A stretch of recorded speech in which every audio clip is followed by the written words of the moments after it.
बात तो मुझे लग रहा है कि कमोडिटीज में जिस प्रकार की गिरावट आई है, जैसे कि हम क्रूड ऑयल के प्राइसेस देखें तो बहुत ही भारी बिकवाली आई है। कल 10% से ज्यादा एक दिन में क्रूड ऑयल गिरा है, तो ये डेफिनेटली मार्केट्स के लिए पॉजिटिव खबर है। दूसरे कमोडिटीज में भी भारी बिकवाली देखने को मिली है। मेरे ख्याल से कमोडिटीज में अगर सॉफ्टनिंग ट्रेंड होता है तो इंडियन मार्केट्स के लिए ऑब्वियसली एक पॉजिटिव सेंटिमेंट ड्राइवर रहेगा। हालांकि अभी भी मैक्रो इश्यूज है, जैसे कि इन्फ्लेशन है, महंगाई का जो इफेक्ट है वो Q1 में आएगा, बट ओवरऑल मार्केट का सेंटीमेंट पॉजिटिव इसलिए हुआ है क्योंकि कमोडिटी के प्राइसेस पहले चरण में अभी कम हो चुके हैं। आगे आने वाले महीनों में अगर इन्फ्लेशन भी कम होगा तो मार्केट उसको काफी पॉजिटिवली देखेगी।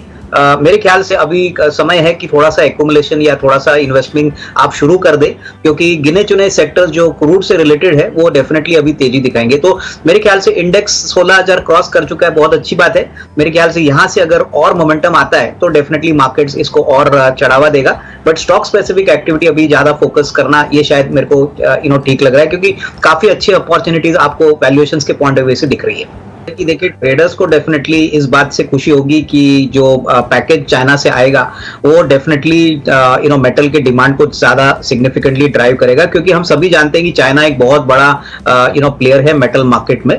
तो टाटा स्टील, हिंडाल्को, ये जो दो विकल्प है, मुझे लग रहा है कि शॉर्ट टर्म में हो सकता है कि आपको एक अच्छा उछाल देखने को मिले, लेकिन जो Q1 के नंबर्स आएंगे उसके बाद जो कमेंट्रीज मैनेजमेंट की आएगी वॉल्यूम ग्रोथ को लेके, डिमांड को लेके, इसमें डेफिनेटली मार्केट्स क्लोजली वॉच करेगा कि आगे का जो ग्रोथ मोमेंटम है वो कैसे रहेगा। मेटल्स एक साइकिल में काम करते हैं, और जैसे सभी को पता है कि पिछले 1-2 महीने में मेटल के प्राइसेस ऊपरी लेवल से काफी गिर चुके हैं।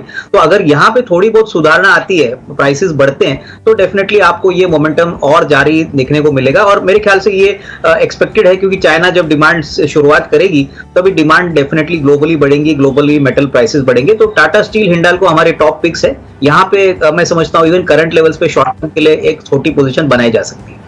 इनफैक्ट देखिए सौमित्र, क्रूड का सबसे बड़ा जो इम्पैक्ट होता है वो बेसिकली पेंट सेक्टर पे, उसके बाद ऑटोमोटिव टायर्स में, कार्बन ब्लैक में यूज किया जाता है। लुब्रिकेंट्स भी एक बहुत बड़ा सेक्टर है।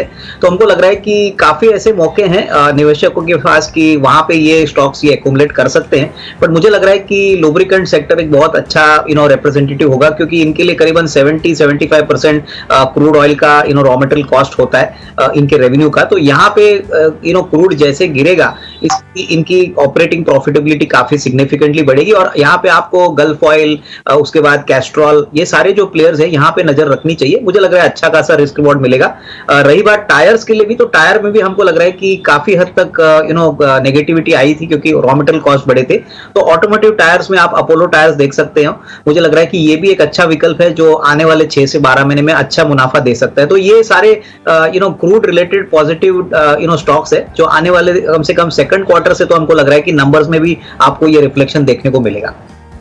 सौमित्र, मुझे लग रहा है एक इंटरेस्टिंग ट्रेंड आईटी कंपनीज में दिख रही है। एक तो देखिए रुपया वीक हो चुका है, तो कहीं ना कहीं मार्जिन का बेनिफिट इन कंपनीज को जरूर मिलेगा। और दूसरी बात मैं समझता हूं कि जो शरद ने कही कि एट्रिशन लेवल्स काफी हाई थे, लेकिन अभी हमने सुना है कि काफी स्टार्टअप्स में काफी लोगों को निकाला गया है, काफी लोग अभी अनएम्प्लॉयड है, और काफी लोग वापस ट्रेडिशनल आईटी सेक्टर में आना चाहते हैं। हमने 2-3 कंपनीज में बात की तो उन्होंने कहा कि अभी जो स्टार्टअप में जो सैलरीज का जो भी इम्पैक्ट था वो अभी खत्म हो रहा है, स्लोली पुराने एम्प्लॉइज वापस आ रहे हैं। तो इसका मतलब है कि शायद और एक क्वार्टर एट्रिशन का प्रॉब्लम रहे, लेकिन सेकंड क्वार्टर से होपफुली एट्रिशन कम होगा, ऐसा मेरा मानना है।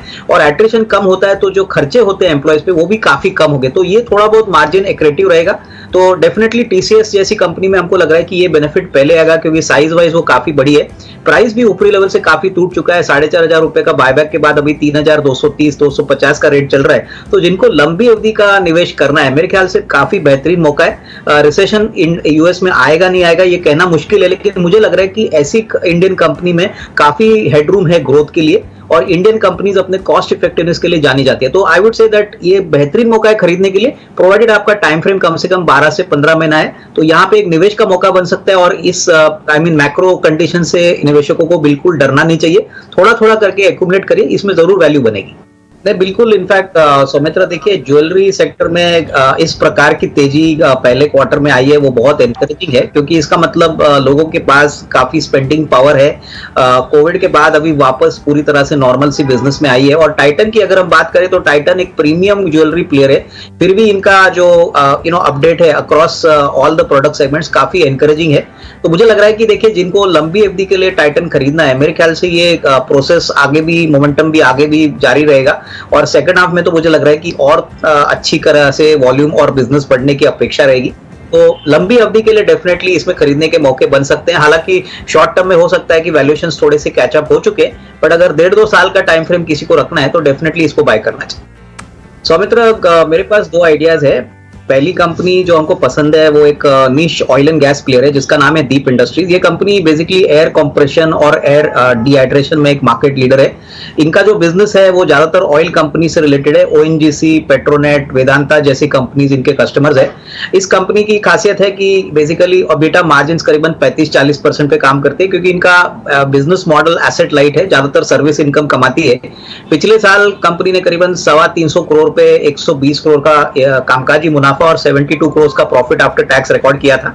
इस साल हमको लग रहा है कि करीबन 95-96 करोड़ की प्रॉफिट आएगी और सबसे बड़ी बात कंपनी बिल्कुल कर्जा मुक्त है। कंपनी के पास 70 से 80 करोड़ की फ्री कैश है और ऑर्डर बुक बहुत बढ़िया है। 770-780 करोड़ की ऑर्डर बुक है। कंपनी का मानना है कि अगले 1.5-2 सालों के लिए 20-25% का रेवेन्यू ग्रोथ विजिबिलिटी है। तो हमको लग रहा है कि बहुत ही सस्ते वैल्यूएशन पे स्टॉक अवेलेबल है, जबकि अर्निंग्स ग्रोथ अगले 2 साल में कम से कम 25-30% होगी। तो यहाँ पे हमको लग रहा है कि साल भर का अगर कोई नजरिया लेता है तो करीबन 290-300 का टारगेट प्राइस पॉसिबल है। दूसरा स्टॉक सौमित्र है लुब्रिकेंट स्पेस में। जैसे हमने पहले भी कहा था कि हमको गल्फ ऑयल काफी पसंद है। गल्फ ऑयल नॉर्मली इंडस्ट्री के ग्रोथ से काफी तगड़े ग्रोथ दिखा रहा है। इनफैक्ट इस साल भी मार्च 22 के लिए बहुत दमदार नंबर्स कंपनी ने डिक्लेयर किए थे, करीबन 2100 करोड़ का रेवेन्यू और 211 करोड़ का प्रॉफिट। क्रूड के प्राइसेस जिस तरीके से गिर रहे हैं, हमारा मानना है कि आने वाला साल that is FY23 should be a lot better for the company और करीबन 245-250 करोड़ का प्रॉफिट कंफर्टेबली कंपनी इस साल रिकॉर्ड करेगी। यहाँ भी कंपनी कंप्लीटली डेट फ्री है, काफी कैश कंपनी के बुक्स पे और उन्होंने बायबैक भी पिछले साल किया था 600 रुपए में। तो ओवरऑल प्रोस्पेक्ट्स अच्छे हैं, वैल्यूएशंस कंफर्टिंग है। तो यहाँ पे करीबन हमको लग रहा है 550 का टारगेट प्राइस लेके यहाँ पे भी खरीदी करनी चाहिए। तो ये दोनों स्टॉक्स मेरी तरफ से।